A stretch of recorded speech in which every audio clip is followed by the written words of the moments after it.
अब नारद मुनि को हमने बहुत कथाओं में देखा हुआ है, इधर से उधर, मतलब आज के ज़माने में देखें तो INB मिनिस्ट्री थे उस ज़माने की। बिल्कुल।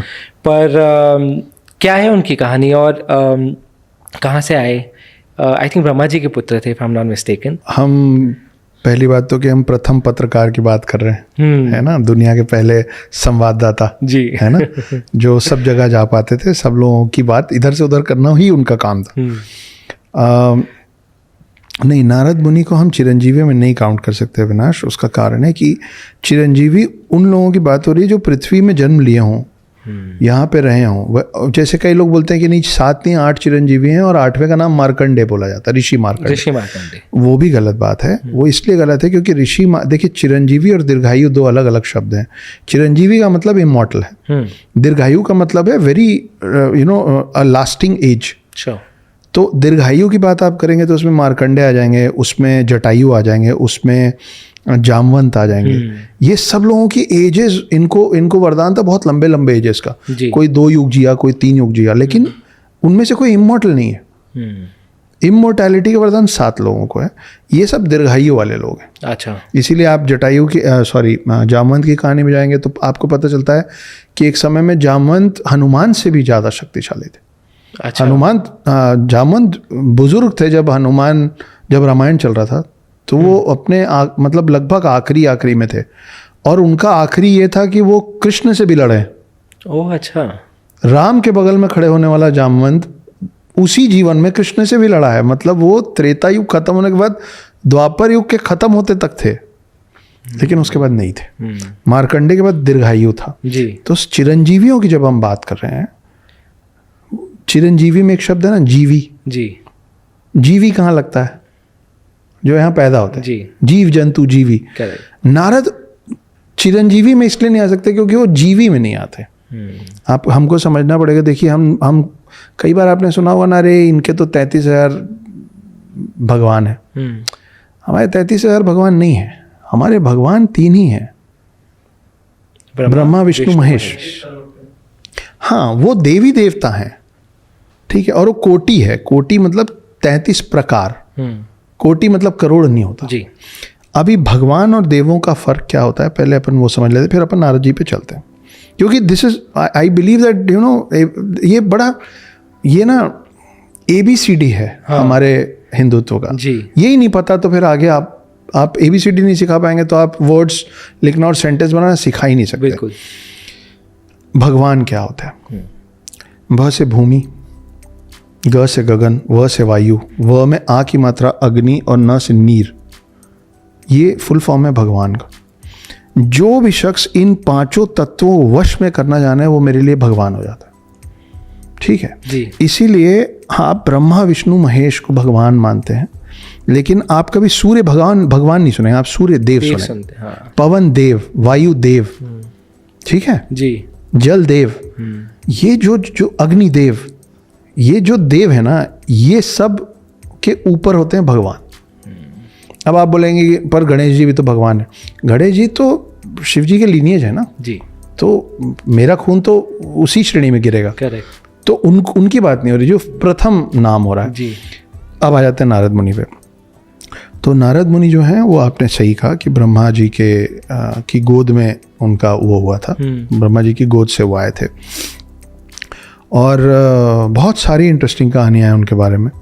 जैसे एक कहानी है कि राजा दक्ष जो थे, सती जी, शिव जी की पत्नी सती जी, उनके पिता का नाम था राजा दक्ष जी, जो भी ब्रह्मा के पुत्र थे, जो भी हाँ मतलब मानस पुत्र थे, ब्रह्मा के पुत्र थे। तो उन्होंने एक बार गुस्से में आके नारद मुनि को श्राप दे दिया कि तुम 2 मिनट से ज़्यादा कहीं टिकोगे नहीं। अच्छा। इसीलिए आप देखिए कहीं भी आप देखें ना, वो आते हैं अपनी बात रखते हैं, नारायण नारायण बोलते हैं, गायब हो जाते हैं। उनको ये श्राप है कि तुम टिक ही नहीं पाओगे। आप देखिए संवाददाता लोग, वो बेचारे चाहे तो भी एक जगह नहीं रह सकते, है ना, सही बात। वो किसी ना किसी पीछे कहीं ना कहीं दौड़ते रहते हैं, वो स्टैटिक नहीं रह सकते, ठीक है जी। चाहे आप कोई भी चीज़ के, आप मीडिया में हैं तो आप एक जगह बैठ के नहीं, करेक्ट, ठीक है, unless and until you are an anchor, and when you become an anchor then you are not a reporter. That's true. तो इनको प्रथम संवाददाता बोला गया, प्रथम पत्रकार बोला गया, है ना। तो ये तो इनके श्राप से जुड़ी हुई बात है।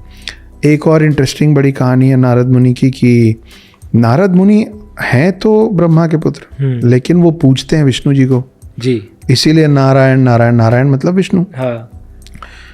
तो वो एक दिन नारायण नारायण करते हुए भ्रमण कर रहे थे और उन्होंने देखा विष्णु जी मुस्कुराते हुए पृथ्वी में किसी को देख रहे। तो वो गए, नारायण नारायण किसको देख रहे हैं आप? तो विष्णु जी बोले, वो मेरा पूरे ब्रह्मांड में मेरा जो सबसे बड़ा भक्त है ना, मैं उसको देख रहा हूँ। तो नारद जी को जलन हो गई, बोले रे पूरे दिन मतलब अनंत काल से नारायण नारायण मैं कर रहा हूँ, हाँ। ऐसे कौन है ये? बोले वो नीचे देख रहे हो, वो जो किसान है वो मेरा सबसे बड़ा भक्त। बोले कैसे हो सकता है, वो तो अभी पैदा हुआ है, अभी मर जाएगा, मैं हूं आपका बड़ा भक्त। बोले नहीं नहीं शांत हो जाओ, वो है मेरा बड़ा भक्त। तो बोले मैं कंपटीशन करूंगा, मैं किसी भी मापदंड में, किसी भी उसमें क्राइटेरिया में डालिए, जीत के दिखाऊंगा। हाँ। तो बोले रहने दो, उससे हार जाओगे, वो फर्स्ट है तुम सेकंड हो। बोले नहीं मैं लड़ूंगा। बोले ठीक है, एक काम करो, तेल का एक कटोरा लो, तेल ऊपर तक भरो, पृथ्वी के 3 चक्कर लगा के आओ। बोले बस, बोले बस। तेल का कटोरा लिए, तेल ऊपर तक भरे। बोले एक शर्त है, तेल छलकना नहीं चाहिए, एक बूंद नहीं गिरना। नारद बोले नहीं गिरेगा।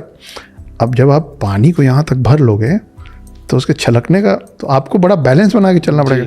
तो वो पूरे ध्यान से उसको लेके पृथ्वी का 3 चक्कर काटे, तेल गिरने नहीं दिए। वापस आए, बोले मैं जीत गया, तेल का एक भी बूंद नहीं गिरा, 3 चक्कर खत्म। बोले तुम हार गए। विष्णु जी बोले तुम हार गए। बोले ये बताओ, ये 3 चक्कर लेते समय तुमने नारायण नारायण कितनी बार बोला? बोले एक बार भी नहीं। बोले वो जो किसान है ना, वो अपने पूरे उत्तरदायित्व, अपनी पूरी रिस्पॉन्सिबिलिटीज, अपना पूरा दिनचर्या निभाता है और एक बार मेरा नाम ले लेता है, वाह। वो जीत गया तुमसे। करेक्ट। तो ये कहानी है नारद मुनि की। इससे हम सीखते भी हैं, ये एटलीस्ट मेरी लर्निंग है कि चाहे कितना भी बिजी हो, दिन में थोड़ा समय भगवान के लिए निकालो। हाँ। और एक बार हाथ जोड़ लो तो। हाँ, भगवान ये थोड़ी ना बोलते हैं कि आप 6 घंटे बैठ के पूजा कीजिए। वो जिन लोगों का काम है 6 घंटे पूजा करना, वो करेंगे। आपका कर्म ही आपकी पूजा है। आप कर्म छोड़ के पूजा करेंगे तो भी भगवान गुस्सा हो जाएंगे जी, कि तुम अपना काम तो करो यार जी। हैं, सारे पूजा करेंगे तो पृथ्वी कैसे चलेगी? करेक्ट। तो ये है नारद मुनि की कहानी। बहुत सारी इंटरेस्टिंग कहानियां, पर हाँ चिरंजीवियों में उनको आप स्थान नहीं दे सकते हैं, क्योंकि वो भगवानों की श्रेणी, मतलब देवताओं की श्रेणी में आते हैं। वो रामायण से भी डायरेक्टली जुड़े हुए हैं। अच्छा। एक ऐसी कहानी है, मुझे ध्यान नहीं मैं कहाँ पढ़ा हूँ, पर है कि एक बार उनको एक बहुत खूबसूरत सुंदरी से लगाव हो गया और वो शादी करना चाहते थे। तो स्वयंवर चल रहा था, तो किसी और कारण से उस सुंदरी की शादी सिर्फ विष्णु से ही होनी थी।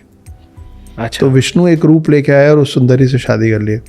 लेकिन नारद करना चाह रहे थे, तो ब्रह्मा जी और विष्णु जी मिलके क्या किए कि नारद को वानर का चेहरा दे दिया कि वो दिखे ही नहीं अच्छे। उस चक्कर में ऐसा हो गया। तब नारद जी ने विष्णु जी को श्राप दिया था कि मैं एक महिला को चाहता था और आपने मुझे उससे दूर किया, मैं आपको श्राप दे रहा हूँ कि एक ऐसा वक्त आएगा जब आप इंसानी रूप में आएंगे जैसे मैं आया था, और आप जिससे प्रेम कर रहे होंगे आप उससे बिछड़ जाएंगे, और यही वानर चेहरा आपकी मदद करेगा। वाह, रामायण रची है।